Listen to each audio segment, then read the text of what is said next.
with Chicago, with the organization, and then after that ends up again coaching. But Grady Sizemore, man, and Jared, why are you laughing, brother? Why are you laughing? Talk to me. What did I miss here?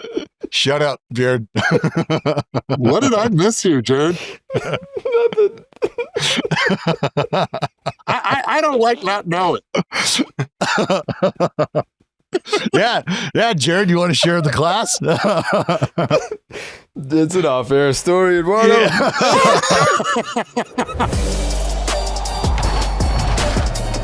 Baseball is dead. Rest in peace. We've been talking about this gentleman joining us for quite some time. He's been on it before, but I feel like every time we're like, hey, we need to bring back some guests, like your name comes up every single time. It's Eduardo Perez. You can hear him on the leadoff spot on SiriusXM's MLB Network radio channel, and obviously with ESPN, we all knew that. But Eduardo, welcome back to the program. It's very nice to see your face and talk baseball with you again. Oh, I'm pumped up, guys. As soon as I was asked to come back, I was like, wait a second. I'm in. I'm in. I mean, these are my guys here. Yeah, we go way back, and you go way back with these guys more so than me. I mean, I'm new to the family now, but speaking of family, I'm curious for the Thanksgiving dinner conversation. Give me like a breakdown of how much of that is baseball. Like how much of that is like, you know, like hot stove. Like where does it break down for you? Okay, first and foremost, I must say that I do the turkey. I'm the guy that cooks the turkey. I'm the guy that preps the turkey. I don't use butter on the turkey. And I spatchcock the living daylights out of it, and I do it on the grill. So I take a lot of pride in that. And there's a process to it. Yeah. Okay. So there's a process to it, and it comes out beautiful every year.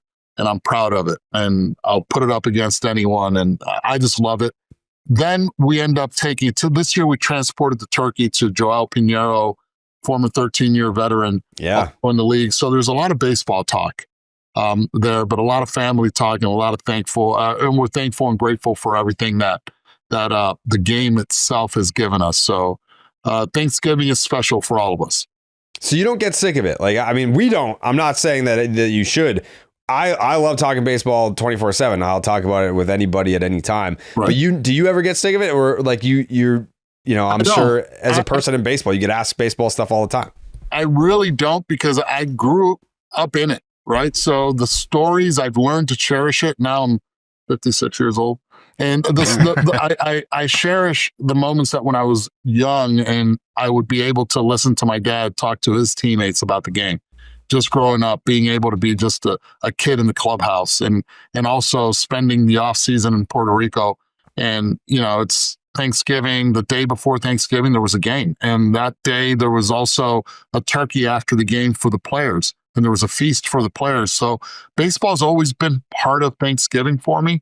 And to this day, continues to be a big part of it. So I'm also thankful for the opportunity that the game has given not only myself, but, you know, my dad as well. And for him to be able to provide for all of us, it's through baseball. It's amazing. The winter meetings are next week, which can be exciting. You know, at least we know we're going to get like the Scott Boras extravaganza where he stands up in front of everyone and they gather around him like it's the 1800s. But I feel like this year, I know your colleague Jeff Passan has said there's a chance that Schwarber goes somewhere during this time. I think that there's other marquee names that we might be waiting on a little while. I remember we were talking about it last week, the 2019 winter meetings in San Diego, where it was like Strasburg extension, Rendon signing, and Cole to the Yankees. Like there was a lot of action. What do you anticipate for this winter meetings this year? I'm anxious to find out if the Milwaukee Brewers are going to trade Peralta in this time, or if it's, you know, I've been going back and forth with it with Steve on the leadoff spot. He thinks it's going to be Woodruff, and I'm like, why would it be Woodruff when you have a team like the Milwaukee Brewers, who you look at the roster, right? Three of the 9 guys in that projected lineup are homegrown. The rest are via the trade. It's not even free agency. They get them via the trade. From Contreras to Yelich. You look at just the Ortiz as well. All those guys, they've been able to get them and keep them. Even Peralta was a traded guy in 2015 from the Seattle Mariners. So this is where the value is up there. Only $8 million you have to pay him this year. And then after that, the haul that you can get for a guy Peralta is huge. And you can get guys that are MLB ready, guys that also feed the farm system down low, and somebody's going to overpay. It always happens.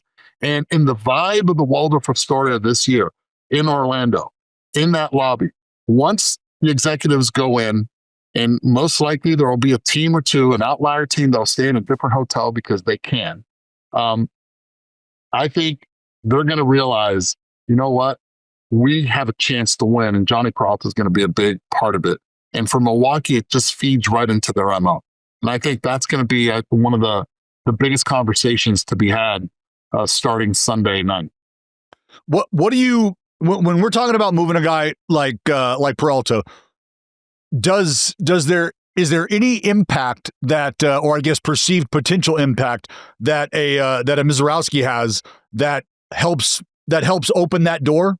That helps sort of start or incite that conversation? Because I think when that conversation starts, there has to be a lot of expectation attached to the potential of Mizorowski and what his season could potentially look like as it unfolds. So when you move a guy like Peralta, what do you expect them to be pursuing? What is the get for them based on what you think they can retrieve?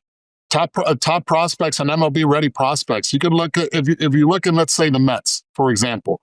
The Mets have Sproat, right? You can slide in right into that rotation. You got Jonathan also that had a cup of coffee in the big leagues. He was overmatched, I think, at the beginning, but the potential is there as well. And Milwaukee tends to be sort of like a Tampa Bay type team. They get guys and they make them better. They put them in positions to succeed.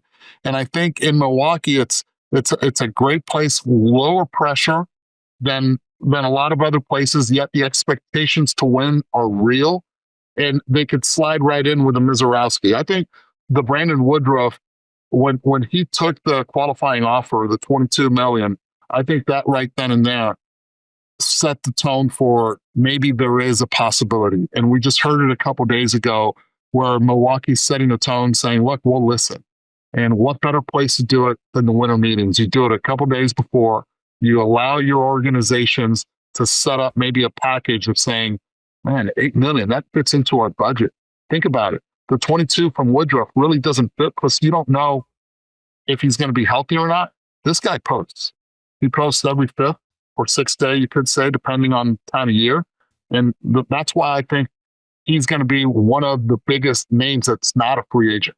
As a free agent, I'm with Jeff. I'm wondering where Schwartz is going to end up, because I think it's going to be not for the highest bidder. I think it might be even Cincinnati, and they might not be the highest bidder, but look, he's from that area. He's from the Queen City, and his wife is as well. And he played ball in Indiana, and boy, would he want to raise his kids there and bring another championship opportunity to Cincinnati. Doesn't sound bad either with that type of lineup there. Yeah, that would be cool. As someone who is tasked with talking baseball on a daily basis, especially this time of year, there's going to be stories that, as analysts, we know like this is a waste of our time, but we have to talk about it because other people are talking about it. Where would you fit the Tarek Skubal trade rumors on that spectrum? Like, is that a complete waste of time? Like, he's not going anywhere, or do you give it any credence? I give it credence. I do. I think baseball front office personnel they're smart, right? They understand how do we continue to stay really good. And I think they've learned from the past. They've learned from Kansas City holding on to their players, and it set them back a few years. It set them back, from being able to turn it over. They've learned from the teams like Tampa Bay and Milwaukee that have been able to turn some players and make trades and continue their process. They've learned also from teams like the Houston Astros that have lost key members of players that they've developed and they've still stayed at the top and they stay competitive. So it's not only for the small market teams. This is also for teams that are bigger market that understand how do we keep our fan base engaged, but at the same time do it a little bit differently. And that's why I mentioned earlier, Milwaukee does it via the trade. You have teams that do it via the development side of it. You have teams like Arizona that's not afraid to go after pitching, and all of a sudden they seem to be a team always in the winter meetings or in the offseason that they make a deal with, whoa, where'd that come from? And we saw it last year where we've seen in the years past Rodriguez as well. Eduardo Rodriguez went to the winter meetings, showed up, had a meeting with Arizona a couple years ago, and ends up signing with Arizona. Did it turn out great or not? We still don't know, right? Because he was hurt at the beginning. But I think this is going to be an interesting move. And I'm a player. I show up there at least for a day with my agent, and I speak on my behalf. See, that just jogged a memory for me. I don't know if he just goes every year, but I ran into Eduardo Rodriguez in like the snack shop of the hotel in Vegas for the winter meetings. When was that? 2018? But it's because he plays video games. He was there. Yes. For the video game thing. Yeah. Yes. Like, so he just fucking goes to the winter. That's what he likes to do. You're like, dude, what are you doing here? 2 Eduardos in one place. Come on, stop. Yeah. The one thing about the Scooble conversation though that intrigues me is you've talked about either supplementing your roster via trade or supplementing your roster via development. And I don't know that the Tigers have necessarily been at the forefront or near the top of the list in terms of development. So when you talk about a guy like Scooble departing, I feel like they need to have identified individuals that are almost plug and play capable. Like I just don't know that they're in a position to say, you know what, we'll take some guys that we feel really good about and what they're projected to be. And if we get them with our group, man, they're really going to take off. So it feels like the Tigers are going to have to be a little more willing to, I don't know if it's take a haircut because there's going to be players that they might not see as impactful coming their way, but it just feels like the developmental aspect of their approach might not be as strong as maybe some of the other potential landing spots. Yeah, and with Scooble, you not only want to have a rental type player, you want him to fall in love with the city and hopefully sign that extension, right? And stay with that organization. That's why I started off with Peralta instead of Scooble, because I just think there's a lot more teams. You could say all 29 teams would be in on a Johnny Peralta he's a number one guy making $8 million. What will Scooble be? He commands a lot more money, rightfully so. You get him for a year, and not every team can pay a Tarek Scooble. And that's why I think it's the elite ones. And I'm wondering if they're going to wait to see if Peralta is going to be dealt or not before they move on Scooble. But if I'm an elite organization with deep talent and I need to go for it, I get it. I understand the Yankees are stacked with their rotation. I understand they got some prospects there as well.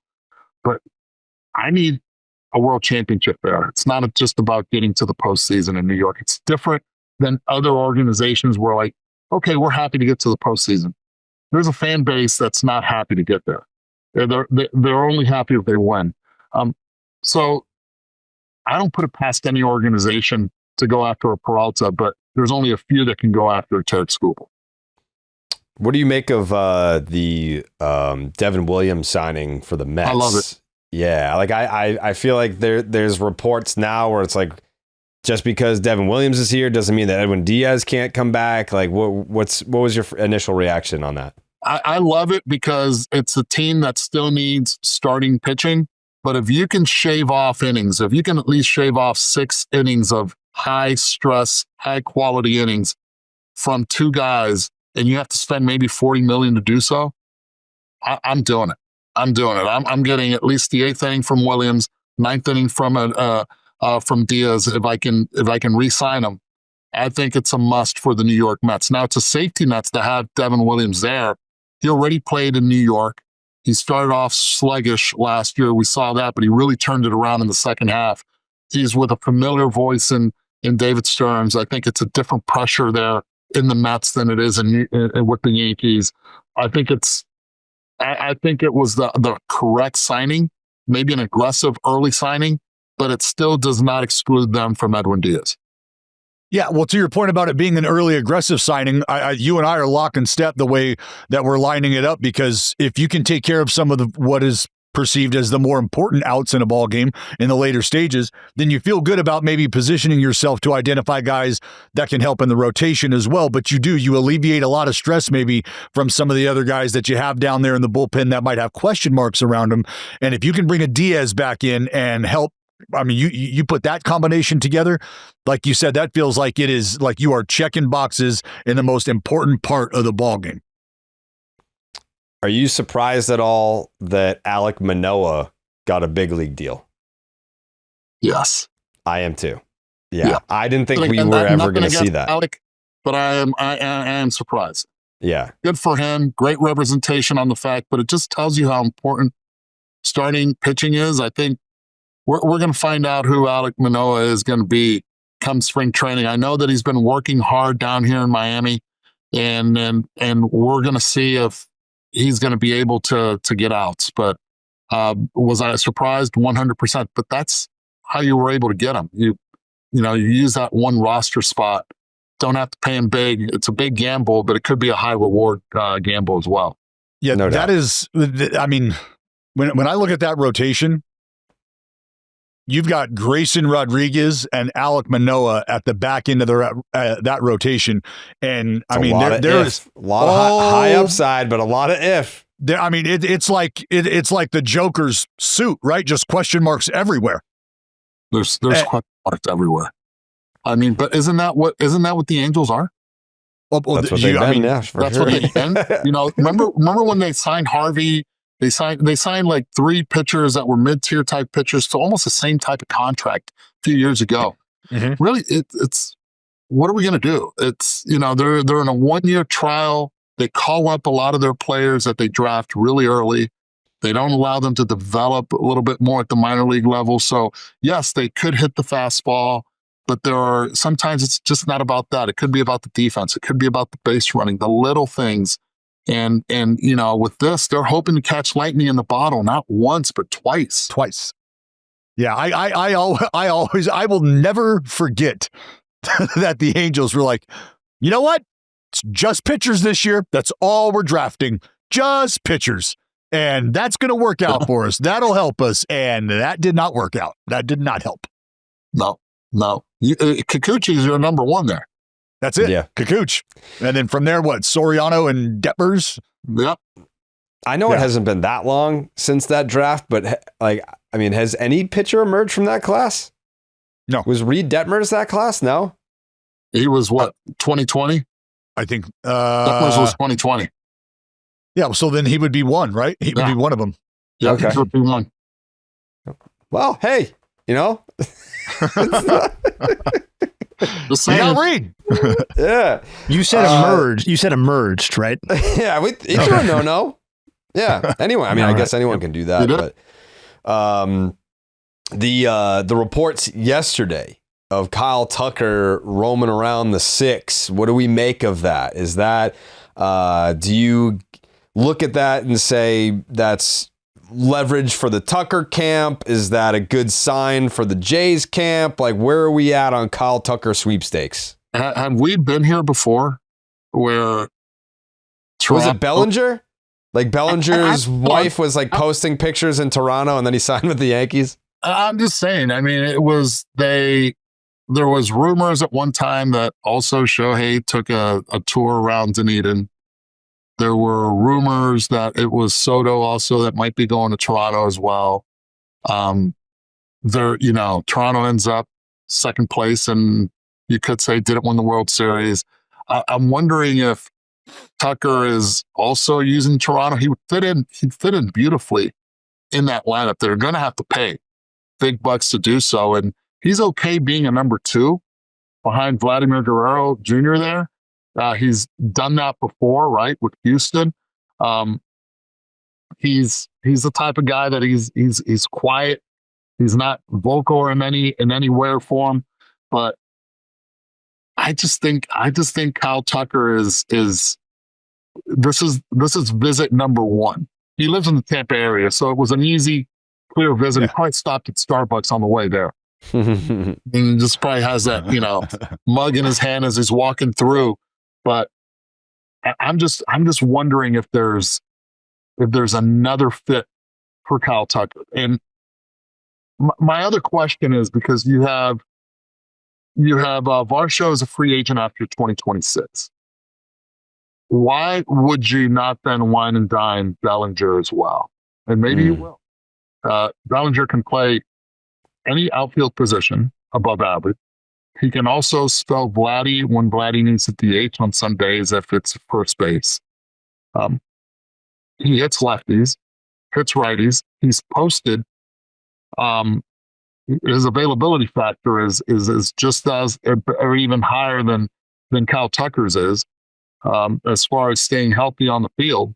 And he's already failed at the major league level. He failed for those 2 years, and then he just reinvented himself. And he said, screw the hard hit contact. I'm going to put the ball in play, and I'm going to make things happen. And it's simplified the game for him. I just think that you're going to command more money if you're Kyle Tucker. He's a great player, man. He's a great player. But what's a better fit in Toronto? Or is a better fit in Toronto just to go after Bo Bichette again, have him play second base, and then go all in on Edwin Diaz, and you're spending the same amount of money that you would for Kyle Tucker? What's the better fit if it's not Toronto? That's why the winter meetings are in place, man. I can't wait. Better fit, plug him in anywhere. I mean, if you put man for man in any position, you can find that Kyle Tucker is probably as good as any player that plays that position in right field, except Aaron Judge. Right field, elite defense, base running, can hit for power, can hit lefties, righties. It's hard on him. Because now you're talking about. I mean, and if that's in Toronto, they got Santander out there. I wonder if this isn't a matter of the Blue Jays saying, look, we have shown that we are going to be aggressive and we are going to identify guys that we want. We showed you that with Cease. We showed you that with locking up Bieber. We just went and got Cody Ponce. Like, we're not playing around. So, Tuck, I appreciate that you gave us 10 minutes after your Starbucks run, but buddy, we got shit to offer here. We got things to offer here, and we're not playing around. We got a paycheck for you too, with your name on it potentially. What do you think? Most importantly, what do you think he ordered at Starbucks? Ooh. I mean, if he's a real man, he's going to Frappuccino, Mocha, whipped cream, top and bottom. Probably ad shot. Just saying. Just saying. And bottom. Top and bottom. Top and bottom.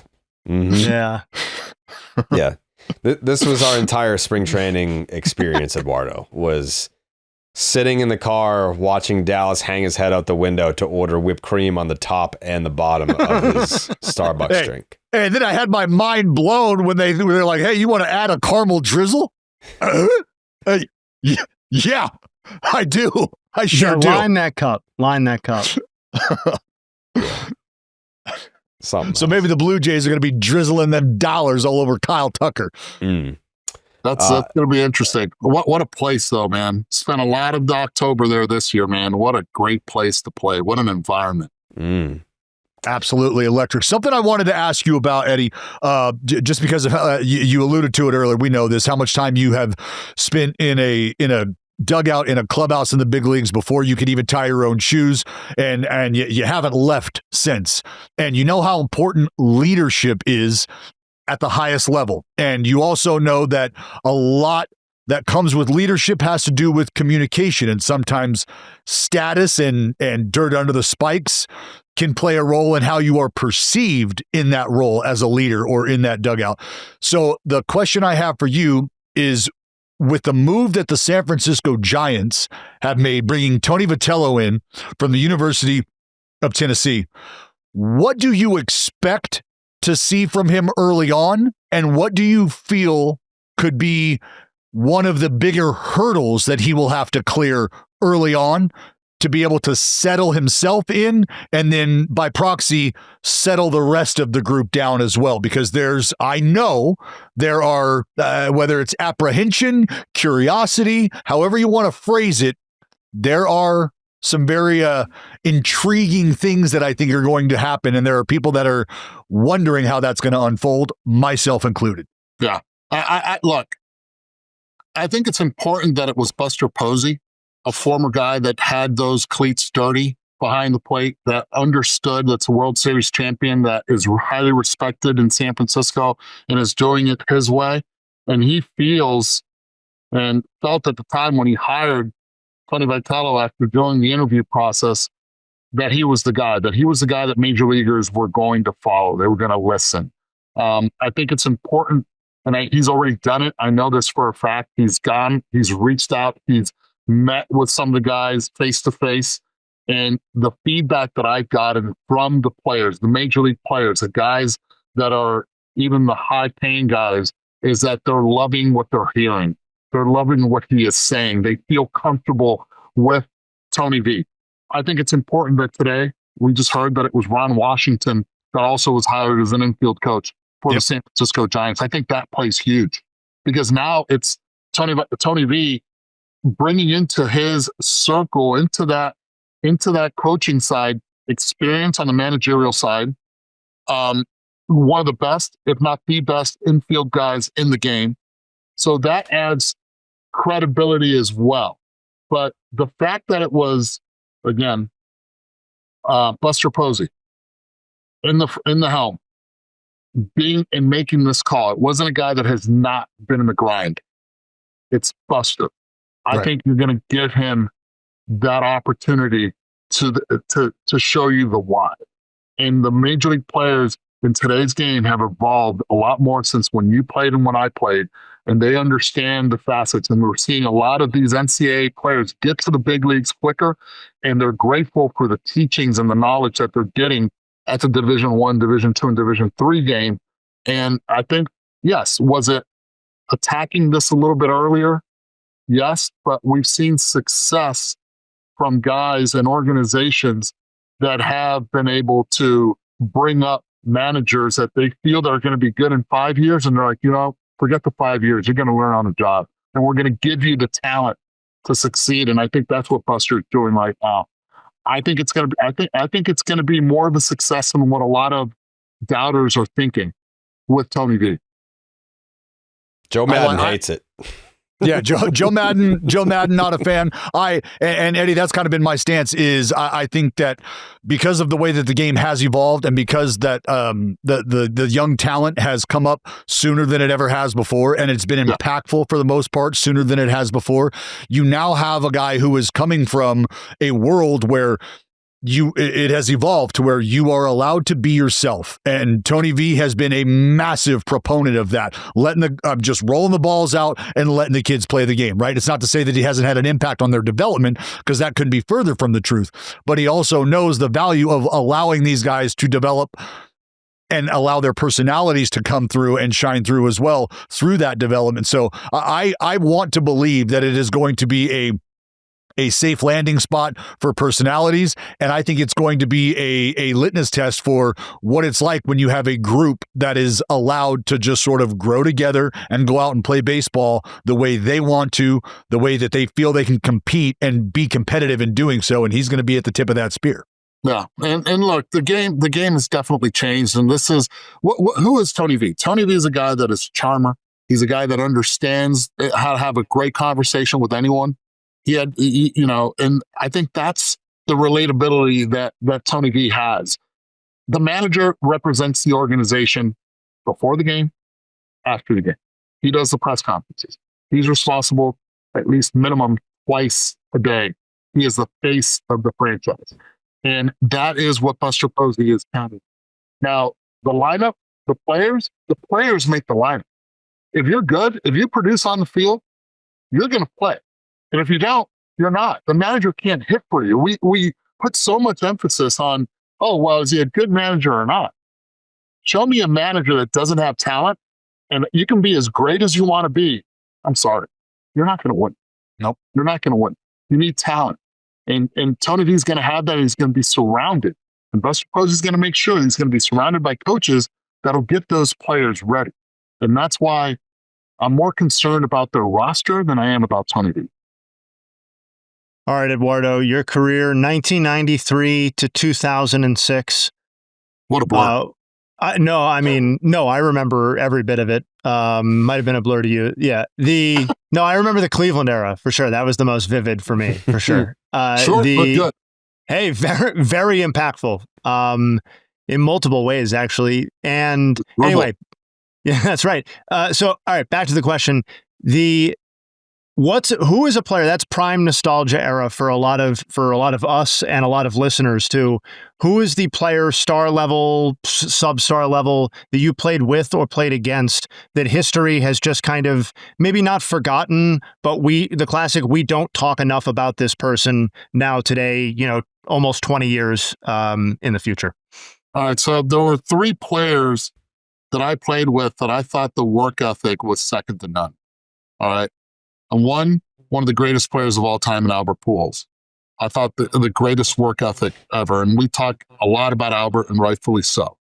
The other one was Carl Crawford. For all those Boston Red Sox fans, I'm sorry. I understand you guys suffered through Carl Crawford there. Mm-hmm. Carl Crawford, when I played with him in Tampa Bay, had one of the best work ethics as a young player that I had ever seen. He was solid. He was consistent. He took his job serious, and I thought that he was one of the people that not a lot of people knew about then in Tampa Bay, because not a lot of people were talking about the Devil Rays. And then the other one in Cleveland was Grady Sizemore, Grady's Ladies, the group in left field out there. He had an unbelievable work ethic. I know that he's coaching again. He was interim manager after Pedro Grifol got fired with Chicago, with the organization, and then after that ends up again coaching. But Grady Sizemore, man, and Jared, why are you laughing, brother? Why are you laughing? Talk to me. What did I miss here? Shut up, Jared. What did I miss here, Jared? Nothing. I don't like not knowing. Yeah, Jared, you want to share the class? It's an off-air story, Eduardo. Yeah. I have a feeling if I brought tears to your eyes, that's a good thing. But one guy that people don't talk about a lot, leadership standpoint, to try to get this back on the rails, is Lenny Harris, the all-time pinch hit machine. Wow. Commanded the most respect out of anyone that I played for that was not a superstar. Why, Eddie? Why? Because that's important. If you disrespected the game, Lenny Harris would let you know. If you did not run out hard out of the box to first base, he will let you know. And he did it face to face. Nobody said, "Hey, Lenny's mad." No, he'd go up to you and he's like, well, "What are you doing? Stop disrespecting the game." Played the game was supposed to. He was always ready to hit in an important situation. If you told him you got to go out and play third base and the game's 20-1 and you're losing, Lenny Harris would grab the glove and go. He honored the game, respected the game, and Coop, as we affectionately called him, I think is one of the best leaders that I ever played with. Do you think there's... Sorry, Dallas, go ahead. No, go ahead, Jay. Do you think there's room? Do you think he's one of a kind, or do you think there's room in the game with the way that it exists now for somebody holding his positions or whatever status spot to exert that sort of influence in a clubhouse in 2026? I think there is. I really do. I think there's representation, maybe not at that level like Lenny did wherever he went.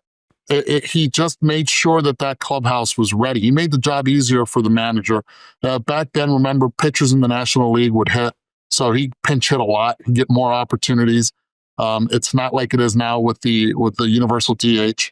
I think you look at the recent signing of Miguel Rojas, $5.5 million last year of his deal. He came up big. This is a guy that's highly respected in a Dodger clubhouse where there are superstars. If Miggy speaks, he's sort of like E.F. Hutton, right? But Lenny did it.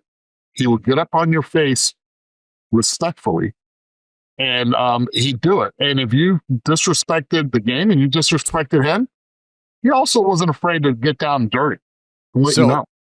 That's where I'm glad Jay asked the question, because that's exactly where I was going to go with it, because of and I'll talk about Miggy.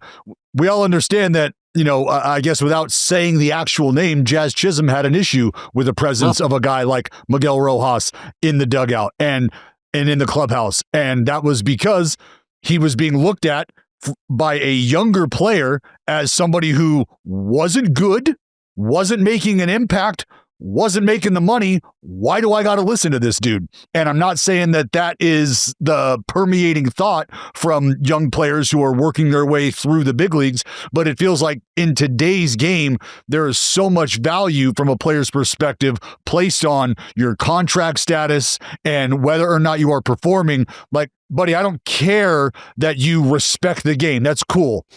Fantastic. So do I. But I also respect the dollar signs attached to my name, and I also respect the production. And if you're not doing either one of those, you will not speak to me in a certain way, because my numbers are telling me that I'm doing better than you. The dollar signs are telling me that I'm doing better than you. So what do you actually have to offer me again? What is that? The respect of the game?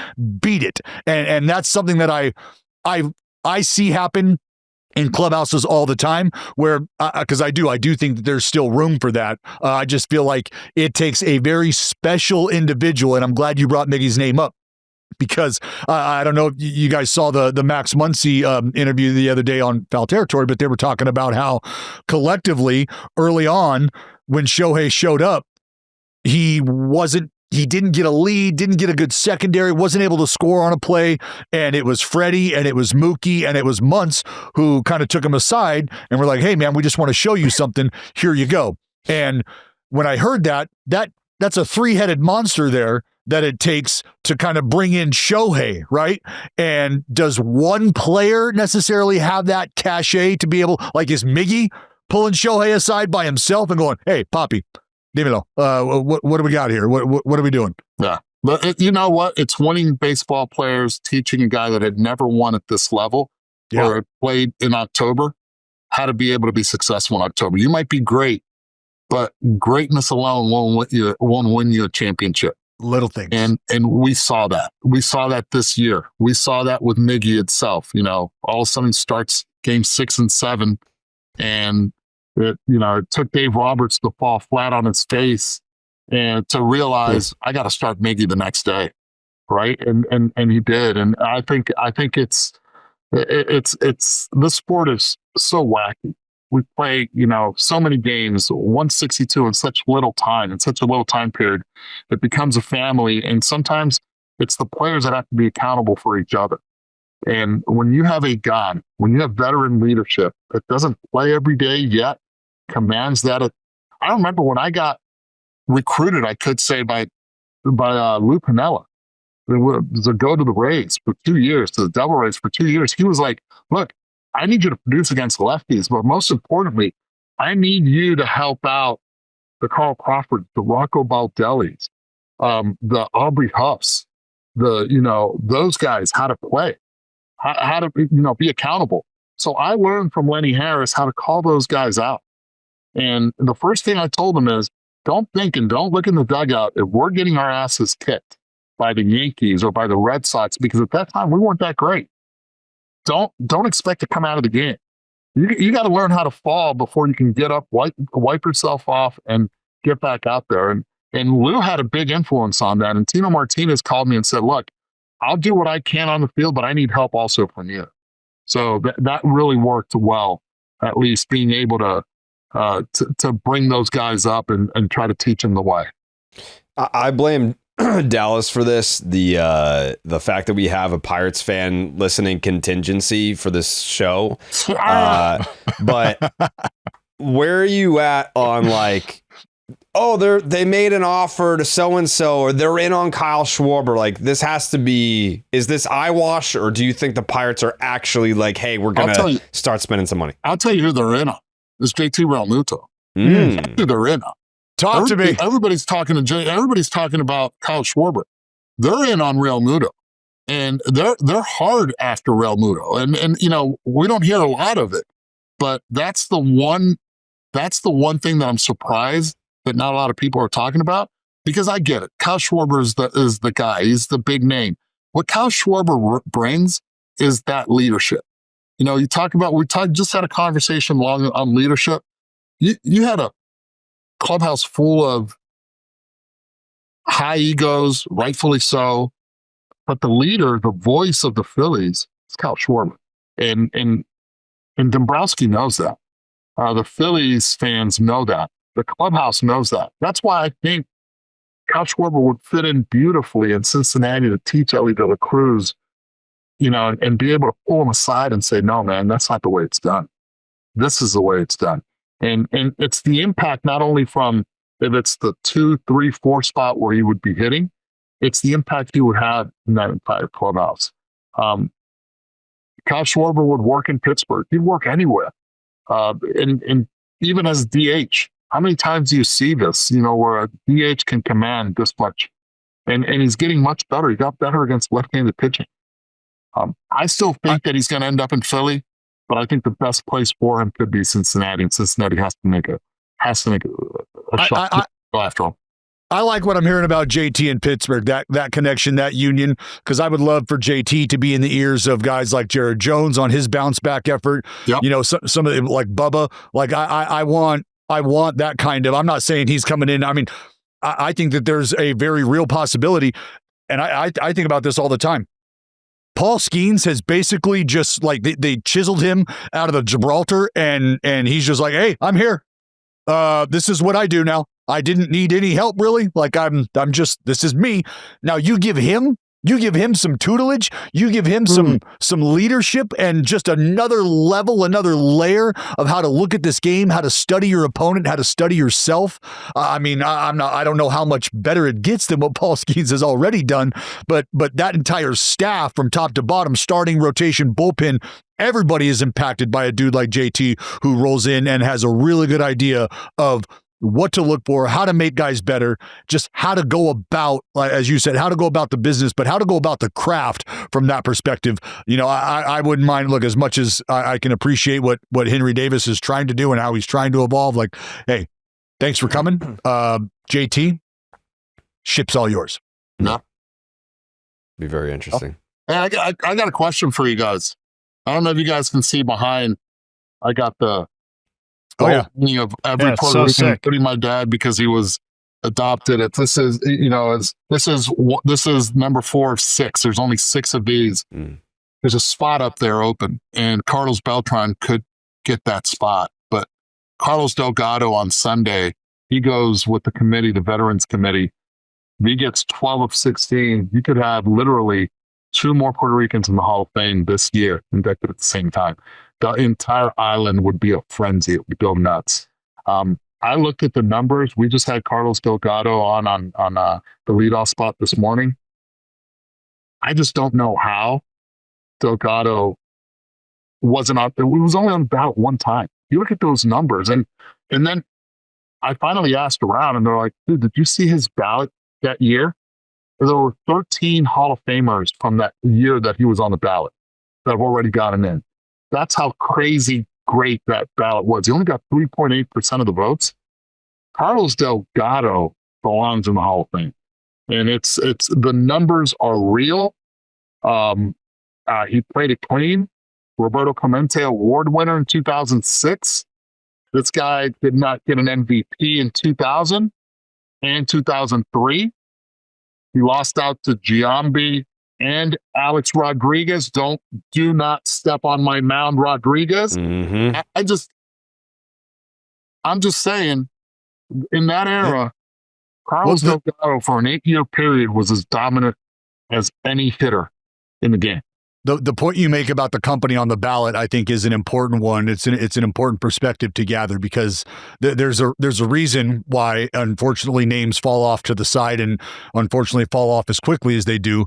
But it almost feels like, look, if I wasn't going to be acknowledged in the moment, the fact that there were 13 other future Hall of Famers that were there in that group, like that's a group that you are more than okay with being a part of. But it's also understood this is probably why he's had to wait as long as he's had for the acknowledgement. And it's an interesting class right now, the class that's in, because you have guys that are from the PED era, right? You got Bonds, you got Clemens in there. You have guys that, that are playing a position, an elite position like second base, Jeff Kent, who put up some serious numbers. Dale Murphy, who won 2 MVPs in the 80s, those numbers are real. But you put up Delgado's numbers to his, and you're like, whoa, wait a second. And then you have Donnie Baseball in there as well. And you got Fernando Valenzuela. Who can forget Fernando Mania? I mean, there are some real names in there that you're like, geez. And each voter gets 3 votes. It's just going to be interesting. There's a diverse group. So I'd love to be a fly on that wall. I'm not, but at least I have a dad in that room. So maybe I'll get some insight after. I love that. I love it. I got a dad in that room. Holla, that's called pedigree, baby. That's what that's called. That's what that's called, Eddie. I love it. Hey, could you stop flexing, Jared? Come on, bring him down. Jay, hey, you got one more? I have an observation. Just since you brought up the Hall of Fame and the voting and stuff, I just remember, I think it was the last time that I saw you in person, was at the Hall of Fame, and you, as you always are, were very gracious and were taking us around into places that we would not normally be allowed to. Nothing crazy, but just places that we would normally not have been able to access.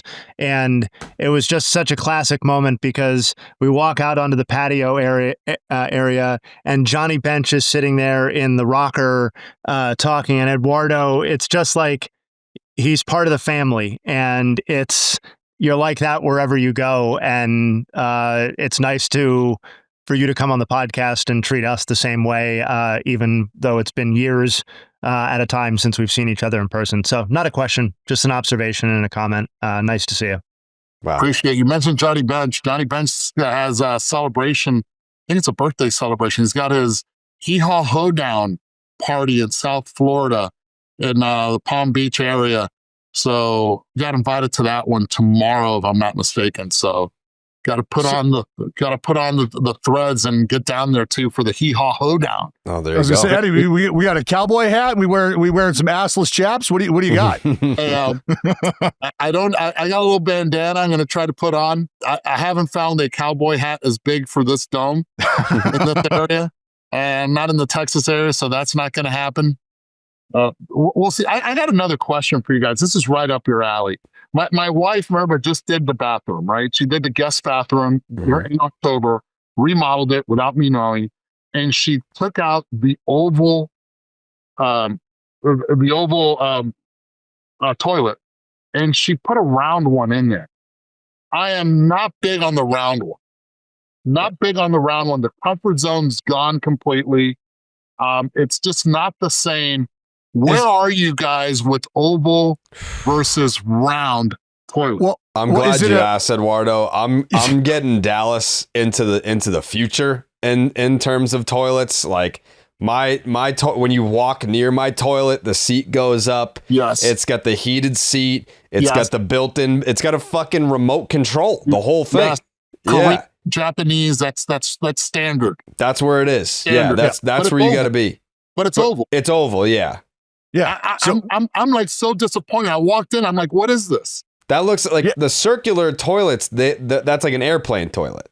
Ergonomically, it just does not work. No, I was going to say, if you're asking me, Eddie, I got a narrow ass. Like I can sit on a stick of gum and have extra space. You know what I mean? Like the oval like that's perfect. I might fall in.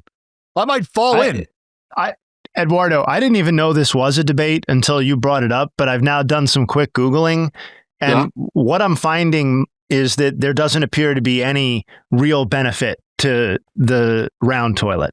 Okay, so what she said is that it extends a little bit longer and it doesn't look good with the new sink that she put in. So it has to be oval, it has to be round so it can be uniform. And I'm like, what about me? What about the uniformity? Yeah, we can't be replacing comfort with aesthetic. No. Like that's not, especially in that realm, right? Yeah. So, you know what she told me? Go upstairs. That's what you have to do. Oh Go. no. No, see, this review here says if you have room for an elongated toilet, it's often worth the investment for the added comfort. Or if you're dealing with a small bathroom or a tight budget, a round toilet is a practical and efficient solution. It's not small. Eduardo, I know you. I don't think you're dealing with either of those things. I think you need the elongated toilet for your life and your comfort. Think of all the time you're spending on that toilet. Agreed. It's next to the office, and usually This is crazy. after coffee, Yeah. middle of the show, you gotta be quick. I was going to say after a tripleta and a cafecito. Yeah, and by the way, Eddie, I gotta tell this story. We're in Tampa, and I'm looking around. I see Eddie, and he's walking over me, hoofing it over, and he's like, "Here, boom!" And he hands me. I'm like, "What do you got?" He's like, "I've been looking all over for you." He brought me two massive from Sandwich, two tripletas. That, oh my God, Eddie knows me. We're in Miami. Yeah. Miami. We're in Miami. I'm a tripleta guy, and I couldn't have been happy because look, ballpark food. I'll be straight up. Since 2020, it feels like the effort at the ballpark has dwindled in terms of what the food caliber is. And Eddie came through in the clutch, but it was like. He was like, "Bro, this is why I'm here. I'm here because I went and got a sandwich. I knew you were here. You brought two over to me. I mean, do you want to talk about it?" Yeah, then he left. He was gone. I didn't even have to DoorDash it. It's Eddie Dash. I love it. Well, you can catch Eduardo on the leadoff spot on MLB Network Radio on Sirius XM. You obviously know him from ESPN as well. Always a pleasure talking baseball with you, my friend. It is you are welcome here anytime you'd like to come back. I appreciate you guys, man. This is awesome. This is family. And thank you, Justin. Jay, hey, thanks for the words, brother. Appreciate you. Of course. Great to see you. You got it. We'll see you soon. See you, buddy. All right, big thanks to Eduardo Perez for coming on the show today. I wasn't going to be the one to tell him that it was Freddy Peralta. I know that that's why I used Peralta. I just said Peralta. I knew exactly what you were doing. You're just like, yeah, so Peralta. I knew you weren't going to throw Freddy in there. Always love talking ball with Eduardo. One of my favorite guests that we have here. I guess the plan was we were going to have him do Feud, but it just didn't work out. And we were talking ball. So like, I would rather use the time allotted to talk ball than have the guest spot on Family Feud. So something, Jay Hay, I think touched on it towards the end. Just, like when you're at the ballpark with Eddie, I don't care what fucking ballpark you go to. Like you're just that much deeper into it because you're with Eddie.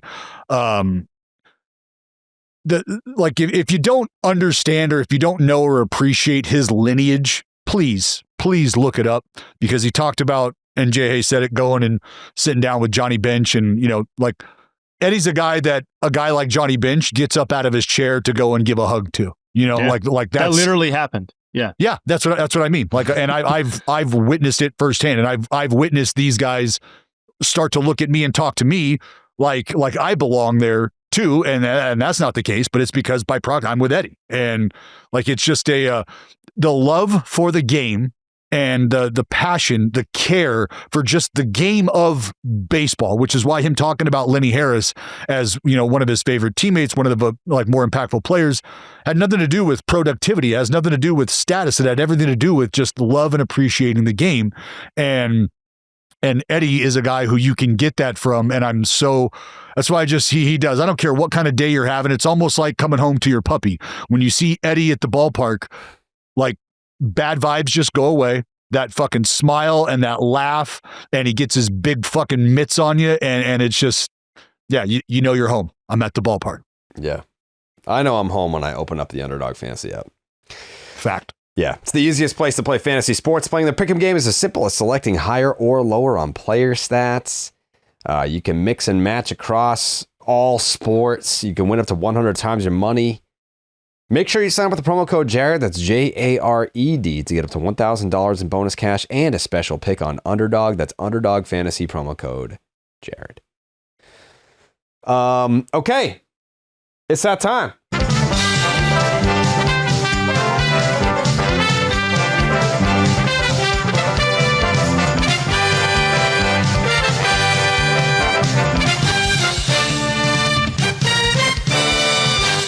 Oh, welcome back to Baseball is Dead Family Feud. I'm your man, Justin Havens.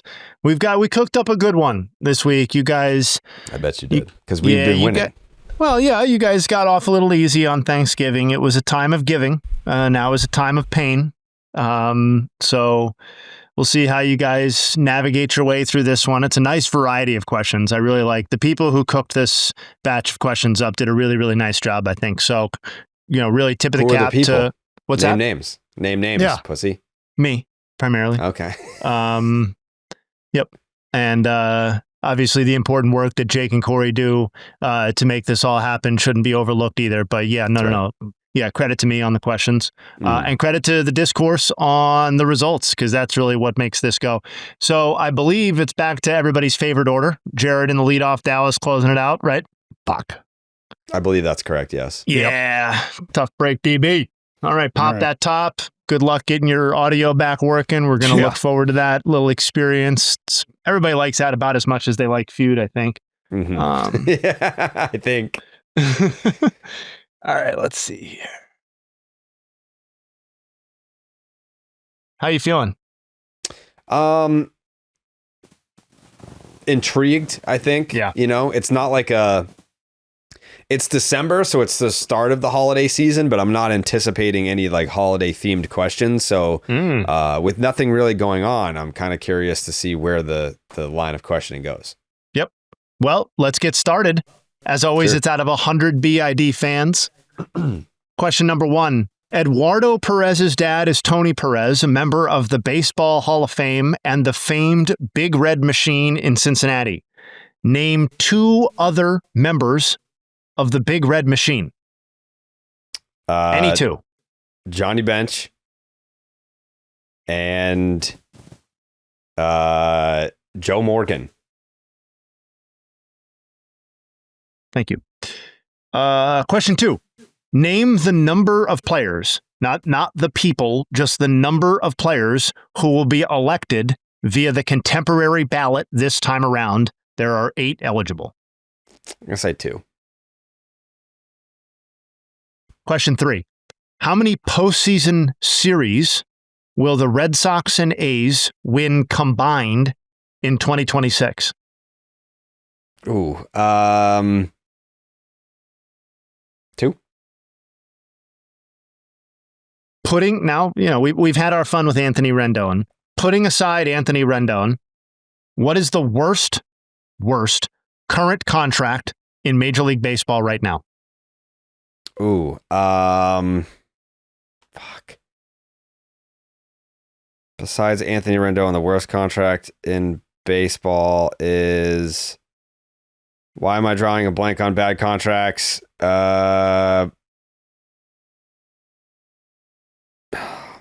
This is going to get nothing. Jordan Hicks. I couldn't think of one. Question 5. That happens sometimes on the Feud. Question 5.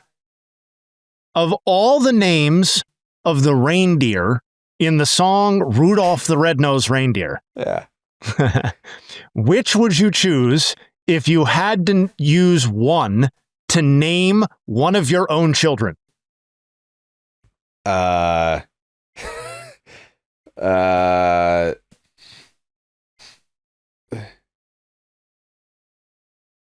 Is Donner one?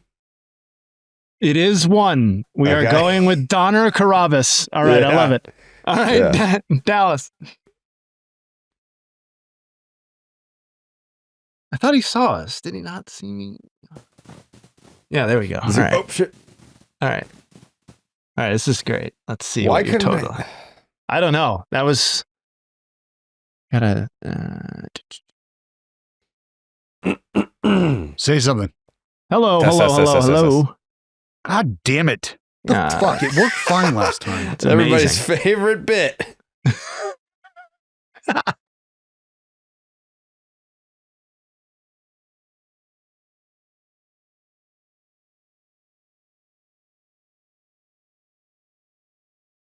Here we go, Dallas. Come on. There now. we go. There we go. There we go. There we go. There we go. Hey. Hey. We're cooking. Okay. We got a good one here. We got a good one cooking up for the folks. Yes, we All do. right. Yes, we do. Jared has 108 points. So he is 80 something. Okay. No. No. You are just over the 50% mark. Dallas needs, of course, 92 to bring it home. Are you ready, sir? Fuck yeah, let's dance. As always, it's out of 100 BID fans. Here are the results. Question number 1. Eduardo Perez's dad is Tony Perez, a member of the Baseball Hall of Fame and the famed Big Red Machine in Cincinnati. Yes, you're familiar with it. That's good. Name 2 of the other members of the Big Red Machine. Any 2? Pete Rose, Johnny Bench. No. Oh, What the fuck? I thought he had to have a unique one. No. Just a combination of 2. He's fine with that. We're good. Okay. We're good. All right. Question 2. King Griffey Jr. No, you're fine. not You're Junior, fine. King- You're fine. fuck? Everything's fine. Dave Concepcion. We're all very impressed. Question 2. Name the number of players, not who, just number, who will be elected via the contemporary ballot this time around. There are 8 eligible. How many will be elected? 2. Fuck! 3. Fuck. That's not right. Question 3. How many postseason series will the Red Sox and A's win combined in 2026? 2. Fuck! 3. Let's go green and gold. Question 4. Putting aside Anthony Rendon, okay? Cannot answer him. What is the worst current contract in MLB? Right, worst, of course, worst. Okay. Current contract in MLB right now. Fucking Chris Bryant. Question 5. Of all the names of the reindeer in the song Rudolph the Red-Nosed Reindeer, Blitzen. which, all right. No. Sorry. I didn't hear the question. I know you didn't. That's no. The rules are the rules. Which would you choose if you had to use one to name one of your own children? Blitzen Braden. Fuck yeah, It is. Blitzen. Fuck yeah. That's a great name. Yeah, Blitzen Braden? you could have done a lot worse. All right, let's add them up. Here we go. Question number 1. Eduardo Perez's dad is Tony Perez. We're going to name 2 members of the Big Red Machine. You guys nailed this one. Jared said Joe Morgan, Johnny Bench. That was the second most common answer, 21 points. Dallas said Johnny Bench, Pete Rose. That was 42 points. The number 1 answer, 63 points total through the first question. Joe Morgan and Pete Rose would have gotten you 12. Every other combination was 2 or fewer, and most of those were not actual members of the Big Red Machine. Barry Larkin, Pete Rose, Dallas Braden, Jared Carabas, Ellie De La Cruz, Pete Rose. Yeah, you get the idea. Question The discourse 2. has been drinking. Question number 2. Name the number of players who will be elected via the contemporary ballot this time around. Jared said 2. That's the number 1 overall answer. Fucking A. Dallas said 3. That's the number 2 overall answer. 42 and 32 points. That's 74 points already. So we're up to 137 through 2 questions. Fucking curtains. Beat it, nerd. You guys are making easy work of this one. Question 3. How many postseason series will the Red Sox and A's win combined? Jared said 2. That's the number 2 overall answer. 24 more points, though, to bring us up to 161. Dallas said 3. That's the number 3 overall answer. 20 points, though, to bring you up to 181. The number 1 overall answer was 1. That was 31 points. 0 would have gotten you 18 as well. Oh. Putting aside Anthony Rendon, what is the worst current contract in Major League Baseball right now? Jared had a moment of weakness here. He said Jordan Hicks after some consternation. That will unsurprisingly yield 0 points. Still at 181. It's okay.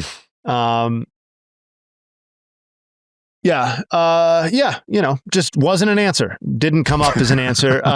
Dallas said Chris Bryant. That was the number 2 overall answer, worth 11 points to bring you up to 192. Xander Bogaerts was the number 1 overall answer, 22 points. Yeah. Mike Trout, 10. Soto was tied for 5th with 4 votes, with Garrett Cole actually tied with 2 New York contracts. So we're at 192 with the last question. Feels like you guys are in pretty decent shape. Let's see if that's reality. Of all the names in the song Rudolph the Red-Nosed Reindeer, which would you guys choose to name your children? We went with Donner Carabas and Blitzen Braden. Hit the music. You guys got well more than 8 points there. 38 combined points for Donner, which was tied for the number 1 answer with 21 points, and Blitzen, which was the 3rd most common answer with 7 points. Comet was the one that Donner was tied with. Comet Carabas and Blitzen Braden, I think, are the answers we're looking for here. Yeah. Although, if you wanted to be a little bit cute, maybe we could go with Cupid Carabas. Cupid Carabas. I guess I just didn't realize what the names were, but yeah. Well, you have to think quickly, right? Yeah, know your that's fucking part of the reindeer, idea. pal. Yeah. Anyway, so you guys cleared it. You got 230 total this week. So congratulations. Just wow, a fucking big. Get spanked. Get spanked. I deserve to get 0 points on the contract question. I can't believe I didn't think of bogey. It's a bad one. Yeah. Well, it didn't end up mattering. You can take some solace in that. Yeah, I got you. Somebody put Alec Manoah, which is kind of tough because he just signed it, Yeah. And it's for like $1 million. Yeah. That's fucked up. Yeah. It's chump change. Anyway. How good can you be? MVP. It's my pleasure to announce this year's NL Cy Young Award winner. My Cy Young Award winner. All right. We're doing 1985, the MVP. The actual winners in 1985 were Willie McGee in the NL when he hit a NL leading 353 with a NL leading 216 hits, and Don Mattingly in the AL with a MLB leading 145 RBI. Do you guys have any opening thoughts before I really get into it here? Any opening 1985 MVP thoughts? I feel like I made my thoughts well known at the end of our last episode when this is coming up. I will cut right to the chase. You better be knocking loudly on the doorstep of Willie McGee, and I believe you also better be knocking on the door of Don Mattingly. While both are just uber talented superstar players, in my opinion, neither one of them were MVP winners this season. MVP caliber? Sure. MVP conversationalist? Sure. But Dwight Gooden was as good as it could possibly have gotten on the mound that year. I mean, historically good. And the same can be said for Ricky in terms of just the performance. So yeah, that's where I said both these MVPs. For me, it's a quick and easy conversation. Wow. It's really just going to be you dissecting it. Wow. Well, there what you Dallas go. Said. Yeah. Okay, so let's get into it. Let's spend the meat of our time here on the AL because I think that we're taking it away from Don Mattingly is probably not a surprise to anyone, and who we end up giving it to is probably also not going to be a surprise.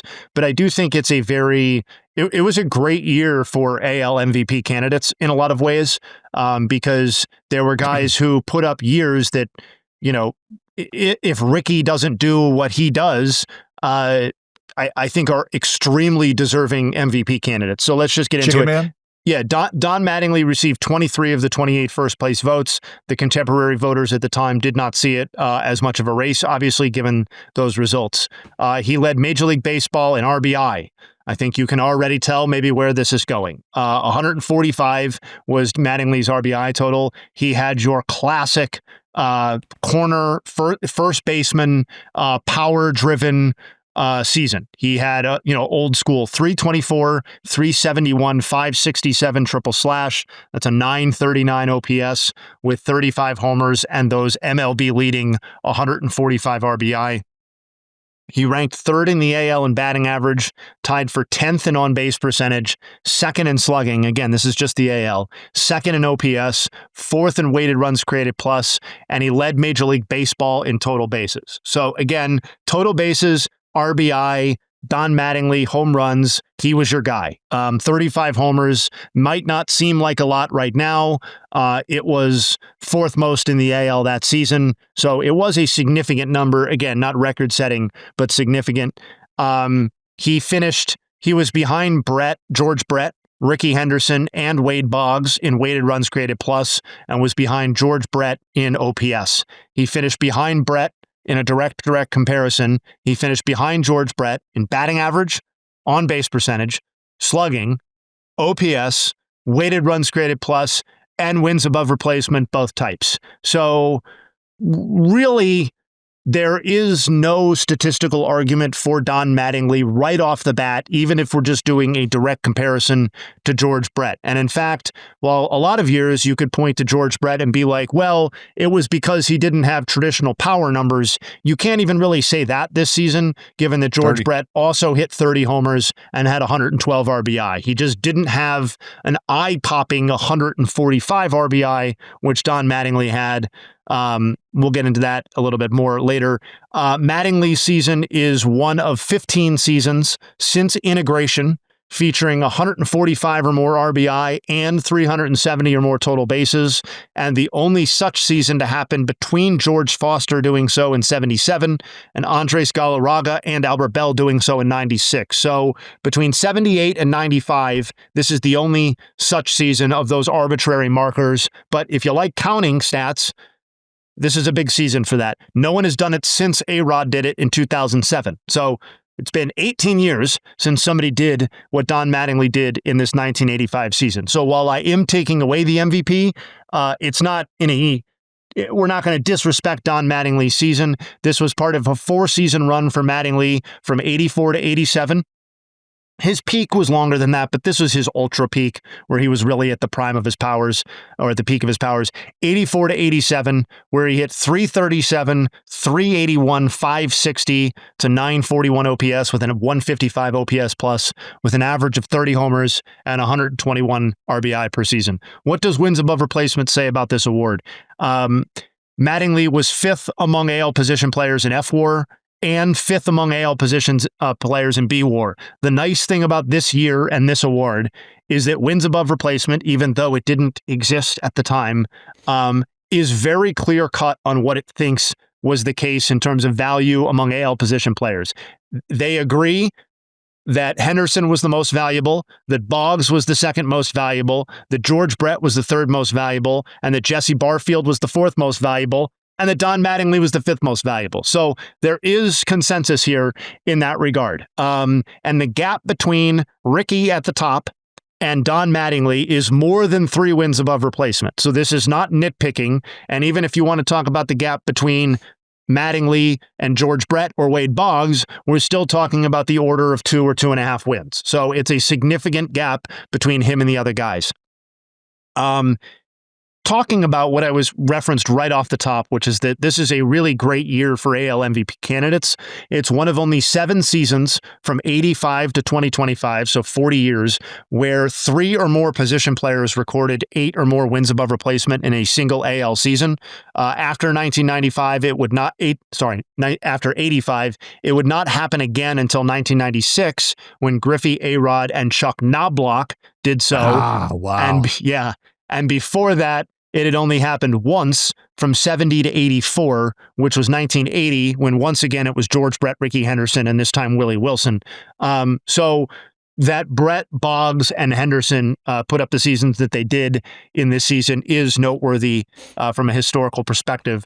Let's dig in a little bit more to the candidates that are threats to take the award away from Don Mattingly. I'll go in reverse order. Wade Boggs, for as great of a season as he has, I think in this case is the third best candidate to take it away from Mattingly. He led Major League Baseball in hits with 240, batting average 368, and on base percentage 450. Let those numbers sink in for a second. Boggs' 240 hits were tied for the third most since integration and behind only 2 seasons from Ichiro. His 368 batting average has only been met or exceeded 11 times since it happened in 85, and it's the best season of Boggs' career by WAR, batting average, and his 4th place MVP finish would be the highest such finish he'd have in a single season in his career. From 83 to 89, so this is right in the middle of that, Boggs hit a cumulative 352, 446, 483. That's a 7-season run of hitting 352 with a 446 on base percentage. Fucking that's roll the pole. Yeah, that's a 928 OPS with a 152 OPS plus, while hitting a total of 59 homers and stealing a total of 13 bags. He produced 56 wins above replacement. So he almost had as many wins above replacement over a 7-season run as he had homers. He's a very unique player. Obviously, everybody knows that who's listening, but he basically produced Joey Votto's slash line while hitting something on the order of like 8 homers a season, which is kind of crazy across his peak to be able to do. Unfortunately, he's not going to take the MVP away here, but this is Wade Boggs at just about as good as Wade Boggs got. And by the way, I'm not going to read all of them to you, but maybe I'll tweet it out sometime. The list of players who produced 56 or more wins above replacement from age 25 to age 31 in Major League Baseball history, which is what Wade Boggs did, is the absolute cream of the crop of Major League Baseball players that have ever played. It's like, I think he's one of 12 players to do that or something like that. And the other 11 players are all universally the best players that have ever existed. So whether you think that's overinflating what Wade Boggs did, or maybe it's accurately portraying it, but we're still just talking about 7 years, it is worth noting how fucking awesome he was for a long period of time. George Brett, who I think would win the MVP in a lot of seasons, putting up the year that he did in 85. He led Major League Baseball in slugging percentage at .585 and OPS at 1.022. It was the second best season offensively and just generally of George Brett's career, behind only his MVP 1980 season, which is just far and away the best season that George Brett put up just by leaps and bounds. This is also much better than the third best season that George Brett put up, so he had a couple of tiers that he achieved in his career. It does include, as I referenced earlier, a career-high 30 homers. Before I get into Rickey, some team context. The Royals won the AL West at 91 and 71, George Brett. The Yankees finished runner-up in the AL East, but had a better record at 97 and 64. The Blue Jays were the dominant force here.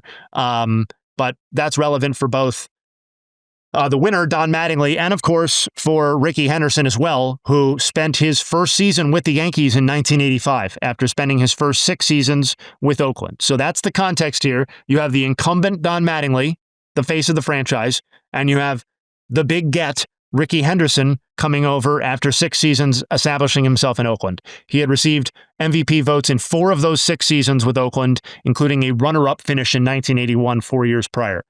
The stats. He led AL in B-WAR and F-WAR, 9.9 and 9.7. This is an elite season by these standards. He led Major League Baseball in runs with 146 and the AL in stolen bases with 80.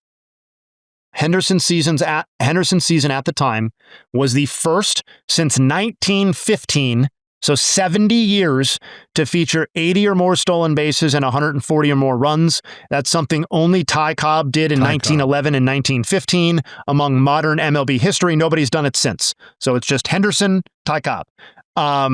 It was the first season in Major League Baseball history to feature 20 or more homers and 80 or more stolen bases, something Henderson would do again in 86. Eric Davis would also do it in 86. That has also... This was tied for the Henderson's best season by B-WAR. He was in the middle of what would be an 11-season stretch 11 seasons from 1980 to 1990 where his average year was 294, 407, 448 with 15 homers and 82 stolen bases a season. 11 years averaging 82 stolen bases. His 9.9 B-WAR is tied for the 12th best by any position player from 85 to 2025, so 40 years. And he is one of 12 players in the live ball era to have multiple seasons with 9.9 B-WAR or more. And I do this, I know that's arbitrary, but like the natural cutoff is 10. And you're like, oh, multiple seasons of 10 B-WAR. Like, here's the list. Henderson had 2 seasons that we're currently calculating at 9.9. That's close enough where I just want to bump that ahead. And we're just going to do multiple seasons with 9.9 B-WAR or more. He's one of only 8 people to do that since integration. Mays, Bonds, Trout, Mantle, Judge, Henderson, Ripken, and Yaz. That's it. And this is we can debate this, I guess. But in terms of people who were actually eligible to win MVP awards, I think Rickey Henderson is probably the best player in modern baseball history or since integration or whatever to not actually win the MVP. And I think this is an absolute layup of an opportunity to rectify that record. And everybody, or I know he won in 1990, to not have won an MVP in the year that he won it is what I meant to say. And I think this is an incredible opportunity to rectify that because 9.9 wins above replacement should be a layup. The other stats back it up as well. And I think Rickey, for his status in the game, I think is him being a 2-time MVP winner just feels more fitting. While George Brett could also be a 2-time winner, I think Rickey's track record and the fact that the Yankees had a better record anyway, there is no team context to consider. We are going to be giving this MVP award to Rickey, which would give him 2 in his career, 1 in 1985, and again in 1990, his 2 9.9 B-WAR seasons. And that is the result of the AL. Any complaints? No. None. Thank you. Thank you for doing the right thing. Yeah, of course. I mean, Rickey Henderson, I know everybody on the pod knows this, but you go and look at, I know you don't need wins above replacement to appreciate Rickey, but sometimes I feel like in some ways you almost do because he becomes, he's at risk of being reduced to the stolen bases. Sometimes I feel like in casual conversations, oh, he's the stolen base guy, whatever. And then you look and it's like, well, he had a 401 career on base percentage. He had over 100 wins above replacement, regardless of what metric you're looking at. And 100 is just like such an overwhelming number that, again, I feel better with him having 2 MVPs, I guess is my point. Well, and don't sleep. And like something I know contextually, it's like, okay, leadoff homers. Cool. That's great. He almost hit 300 homers as well. Yeah. Like, so like with 500 doubles. Yeah. Obviously a lot to like about Rickey, but yeah, this is arguably his best season. Certainly, at absolute worst, his second best season. And, we get to honor that now with an MVP. NL. Okay.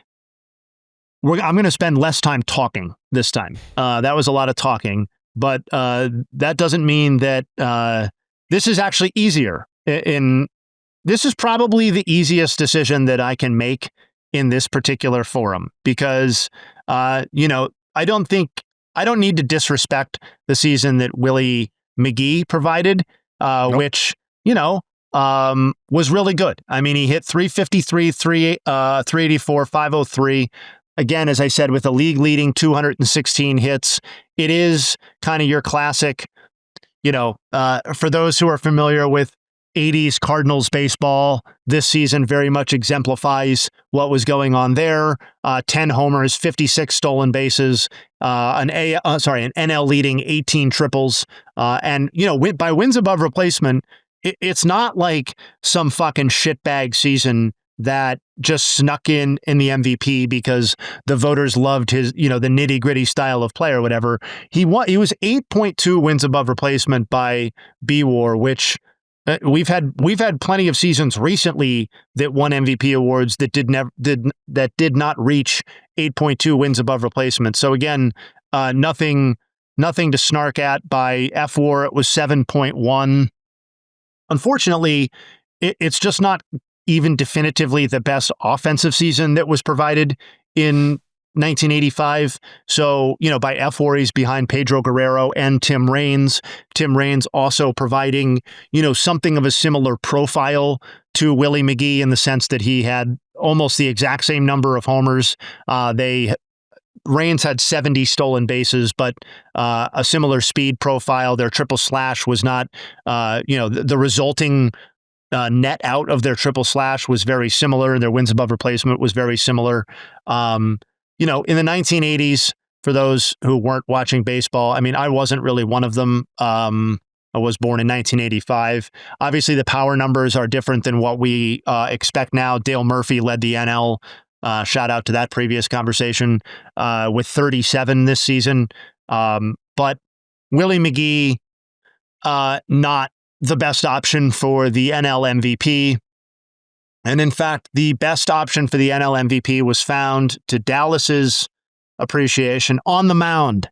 And it was because one of the great pitching seasons, not just in the 80s, not just in our lifetimes, but in Major League Baseball history, occurred in 1985. And that was Dwight Doc Gooden's 1985 age 20 campaign. He had debuted in 1984, was absolutely electric. He delivered a 2.60 ERA and an NL leading 5.5 wins above replacement in 31 starts and 218 innings with a 1.69 FIP and a MLB leading 11.4 K per nine.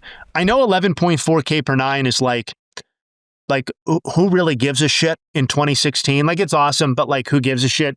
It was on a different kind of stratosphere than had been experienced, but in a lot of cases when Dwight Gooden debuted at that point. He followed that up in 85, the season we're talking about, with a 1.53 ERA across 35 starts. He went 24-4 in 276 and 2/3 innings. That led the NL.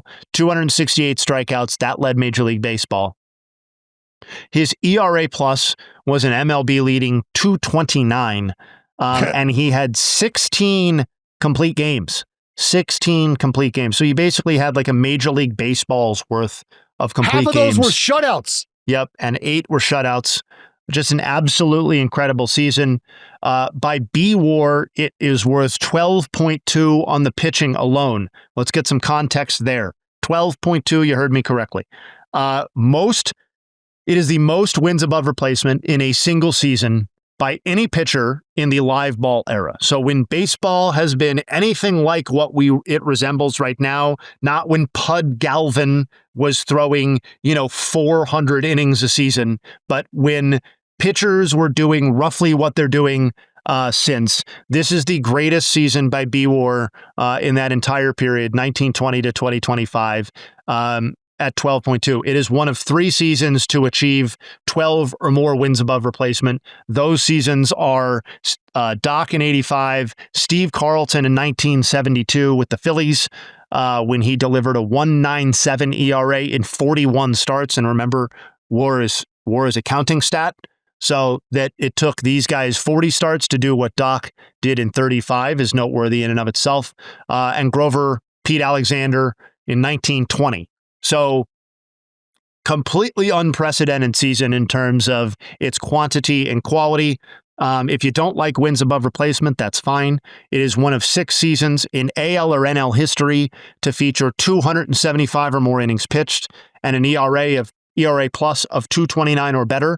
The only such seasons are 2 by Walter Johnson, 1 by Bob Gibson, 1 by Mordecai Three-Finger Brown, and 1 by Christy Mathewson. So yeah. So it's Bob Gibson, Dwight Gooden, and a bunch of people that were in the black and white. Yeah.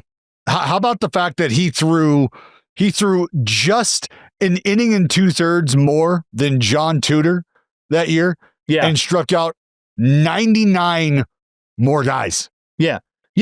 Great comparison, because Tudor is another guy who, like, if you were going to take it away from McGee and consider somebody else, it was actually. Tudor. Yeah, it was McGee's teammate, John Tudor, who was, the tip of the spear for the Cardinals rotation. Obviously, this was a Cardinals team that was not want for support in the MVP voting. Ozzie Smith received, very down ballot candidate votes.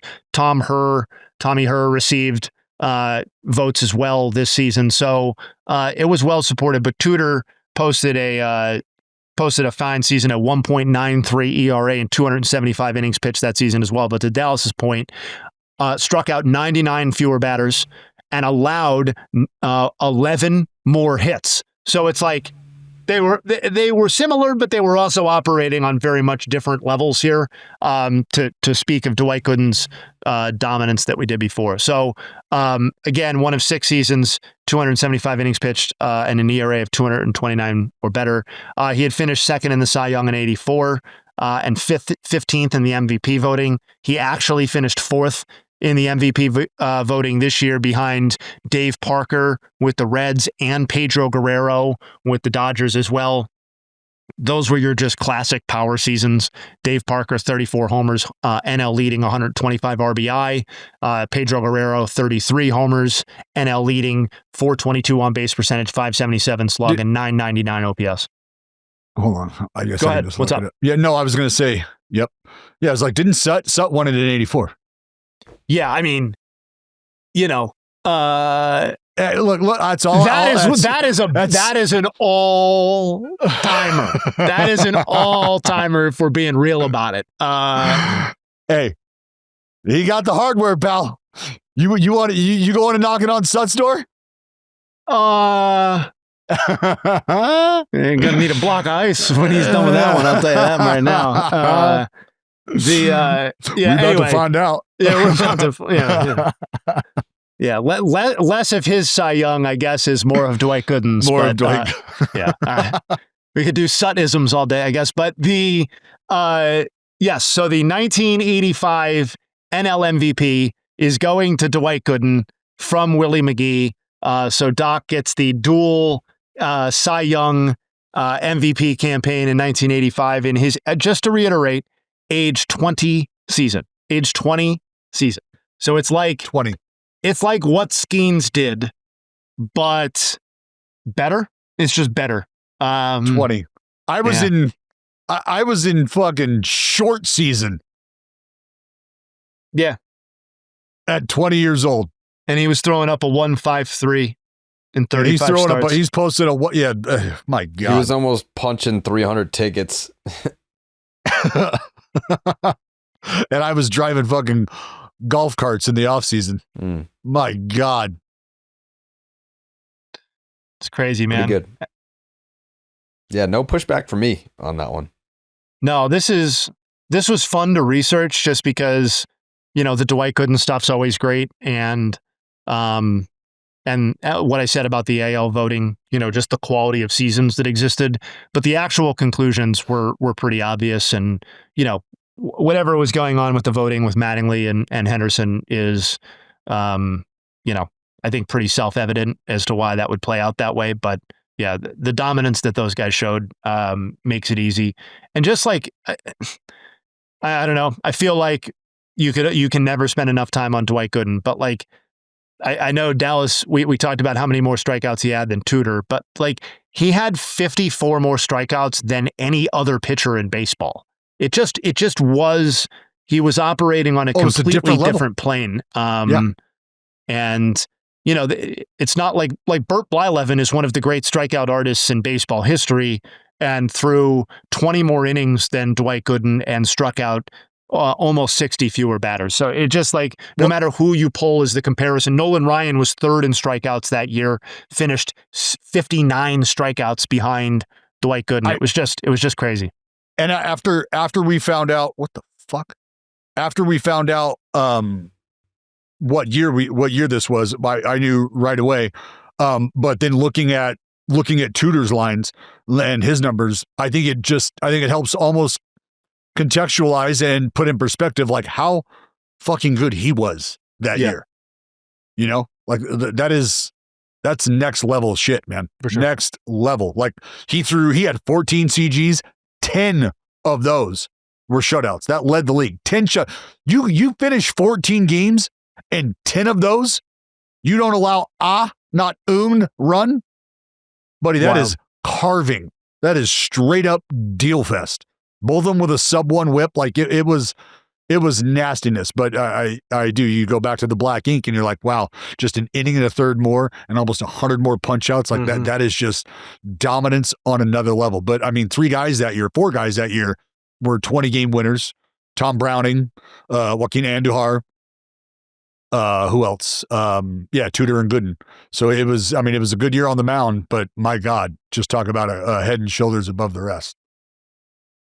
I would say the NL MVP voting in 1985 is the most clear cut. I'm taking the MVP from you that we've ever had. Yes, I agree. Yeah. Would you like to know what you're doing next week? I would. Yes, please. I'm happy to give you that information. Let's do it. You will be researching the Cy Young. Okay. For 1950. Wow. Okay. Unfortunately, I have some bad news. Yeah. No such award. They didn't give the Cy Young out in 1950. Not yet. No. Nope. Let's do it again. When did they start giving out the Cy Young? 54, right? Yeah, it was 54. No, 55. I think I have it written down. 1956. Yeah, 56. There it is. Yeah. All right. Anyway, all right, let's do it again. The Cy Young for, these are all pre-50, 1989. 1989 Cy Young. That is Brett Saberhagen in the AL and Mark Davis, Hellboy, in the NL. Oh, Mark. Oh, boy.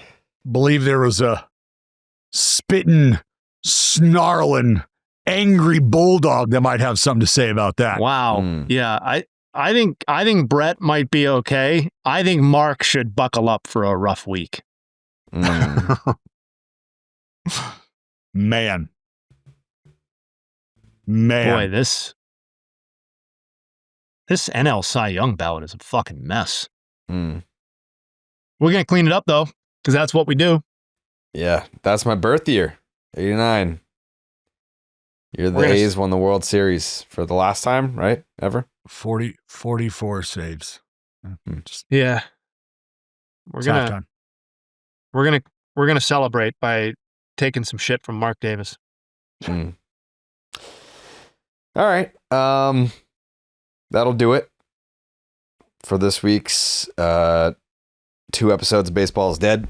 But that doesn't mean that it concludes our content for the week. No, because tonight, ladies and gentlemen, we begin our off-season streams. Dallas Braden, Justin Havens, myself will be live streaming. We will be selecting the game live on the air. 8 Eastern, we'll be going live on the stream and randomly selecting which game we will be watching that night. So very excited for that. I've been itching to get back into the saddle of live streaming, and tonight reinvigorates that journey. Dallas, any final thoughts? No, excited for the winter meetings just to see what kind of movement we're going to get. I think you've touched on it before. I'll reiterate it. There's been some action-packed winter meetings here recently in the past, and I would like for that trend to continue. Jay Hay, Nugs, final thoughts? Yep. Quickly, Nugs. Cedric Mullins sign. Raise 1 year. Guy. Of all the people who received at least 400 plate appearances last year, he had the 3rd lowest expected batting average and the 13th worst expected WOBA. So if he bounces back, no surprise, but obviously some work to do there. In terms of Nugs, I'll spend the rest of the time, as you requested, on Carlos Delgado. Not much time, but some time. So if you look at his offensive peak, 1998 to 2006, he ranked, and this is off of Yonder Alonso's comments saying that he was the most feared left-handed hitter of his generation. So If you use his offensive peak from 98 to 06, he ranks 4th among lefties in slugging and 5th in OPS behind Bonds, Helton, Thome, and Giambi. And if you condense it to an even tighter window, 2000 to 2003, he is 1.015 OPS, still ranks, quote unquote, only 4th among left-handed batters behind Bonds, Helton, and Giambi. And if you use weighted runs created plus, it's over that 4-year stretch, he's tied for 3rd behind Bonds and Giambi and tied with Thome and Helton. So, again, probably a more extended conversation is needed to really get into his Hall of Fame candidacy. I guess we'll see how the voters go. But, maybe a little bit of hyperbole there. I will spend my final thoughts time very briefly on the Rockies pair of hires, or the hire. They kind of wrapped up their front office structure with the hiring of Josh Burns, who I guess will report to Paul DePodesta in their new structure.